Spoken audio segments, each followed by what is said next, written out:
queda una semana de campaña y el resultado con estos datos no está ni mucho menos cerrado. Es decir, no está claro que vaya a ganar. Hombre, es el partido que más posibilidades tiene, pero la distancia que en este momento tiene el PSOE es muy recortable.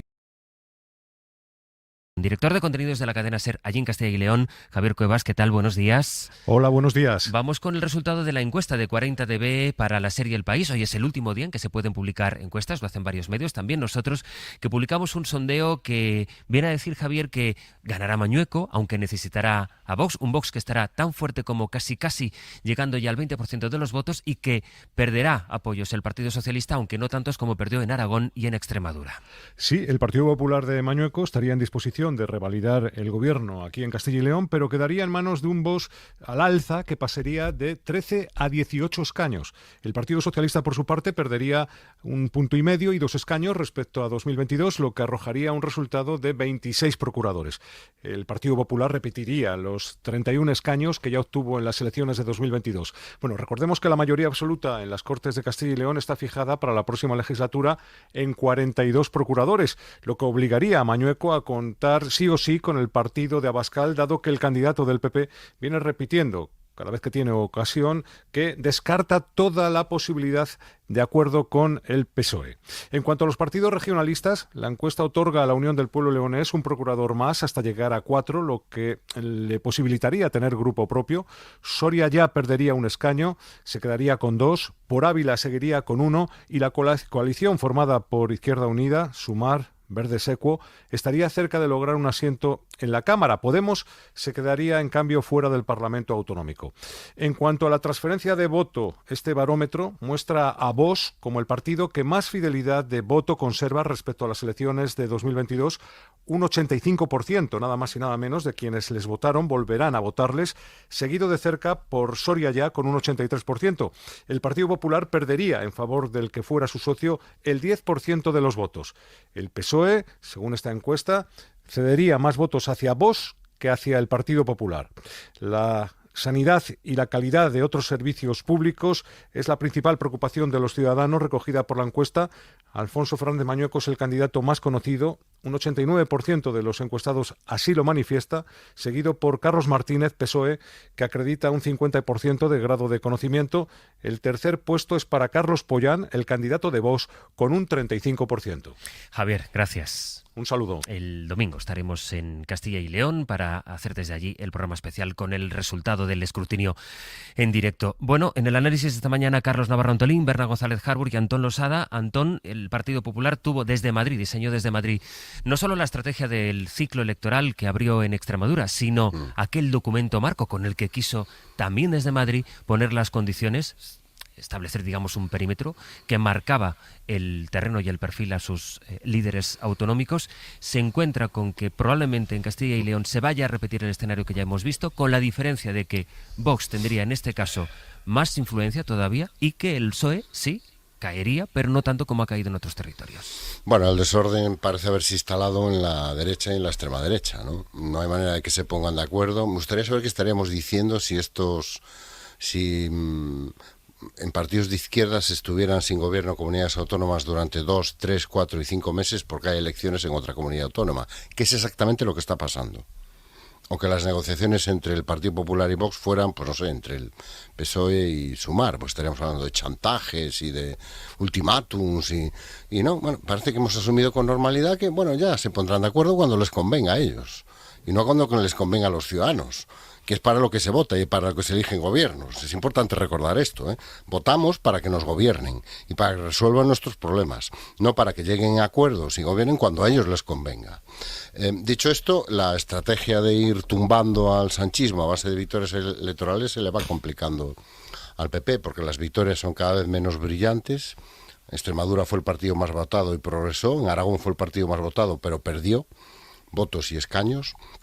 Y ahora en Castilla y León se enfrenta a un escenario realmente muy incierto. La encuesta, si vas a las tripas, tienes cosas muy curiosas en este momento y muy significativas. La diferencia que otorga 40dB al Partido Popular sobre el Partido Socialista está en los límites del margen de error de la encuesta.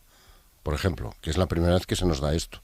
La primera opción de gobierno que eligen los castellano-leoneses no es el pacto PP-Vox, es el pacto del PSOE con otros partidos. Por poco, pero es la primera opción.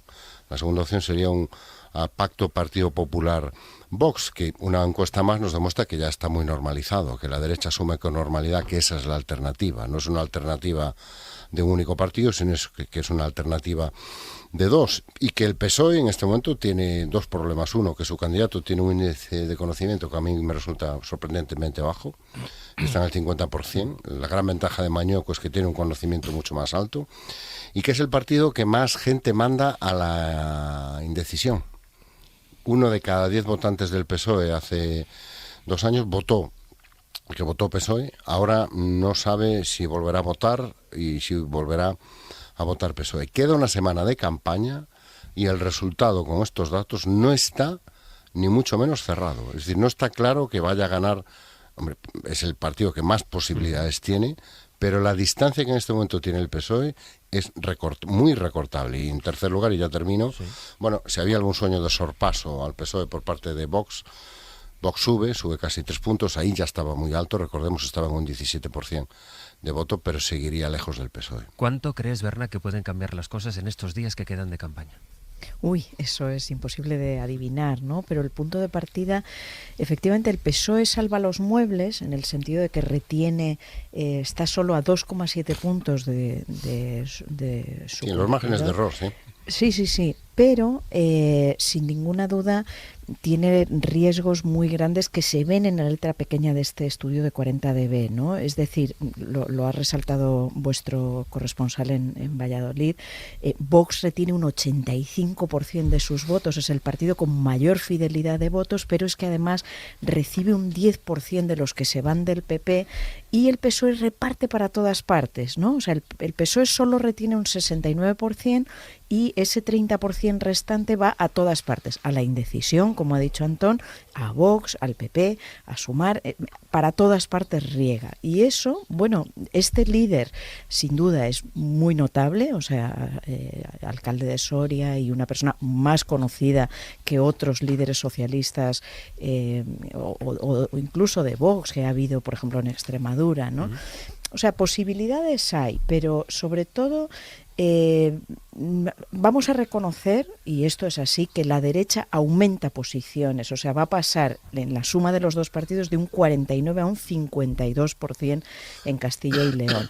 Y quiero resaltar también que es un desastre total de la estrategia del PP, es decir, aunque gane, lo que estamos viendo a raíz de esos adelantos electorales en Aragón y Extremadura que se han hecho para concatenar con los de las urnas que tocaban en Castilla y León y más tarde en Andalucía, se está convirtiendo en una exhibición del retroceso y en una exhibición de la debilidad y de la dependencia de Vox, que ya estamos viendo cómo tiene una batuta por la que va a decidir posiblemente la repetición electoral en Extremadura, bueno, el bloqueo sine die de las investiduras allá donde le dé la gana.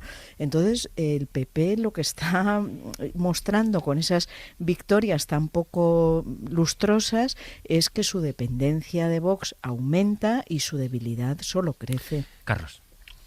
Con estos datos de la encuesta vamos hacia un tercer bloqueo de gobiernos autonómicos, hacia un hat-trick, ¿no? de bloqueos, porque no sé qué habría de diferente en respecto a las otras dos. Me llama la atención mucho. Sí, porque vendría Andalucía inmediatamente. Sí, claro, esa sería la cuarta sería aquí en Andalucía, ya veríamos, ¿no? Pero con estos datos a mí me llama mucho la atención que Vox en el sondeo consigue un 20% en unas autonómicas. Eso no había ocurrido nunca antes.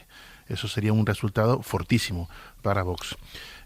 Alvise no entra, por cierto, según la encuesta, lo cual es una buena noticia, pero sí araña, y araña a quien le araña. El PP gana con claridad, pero es insuficiente, con lo cual habría que ver la rentabilidad, una vez más, de la maniobra de haber adelantado elecciones, y si todo conduce a un bloqueo, habría que ver a quién culpa el electorado. Yo en Extremadura tengo claro, por la percepción, es que culpa en concreto a la candidata del PP. En los otros dos no lo tengo tan claro. Y efectivamente, por enésima vez, tenemos que reiterar que cuando la derecha tendría que estar pensando en una unificación a medio y largo plazo, ya sé que no se dan las premisas ahora, pero tendría que pensarlo, pues continúan las escenas de los garrotazos de Goya entre Vox y PP, porque Vox su objetivo principal sigue siendo humillar, hocicar y debilitar al máximo a quien sería su aliado natural, que es el Partido Popular.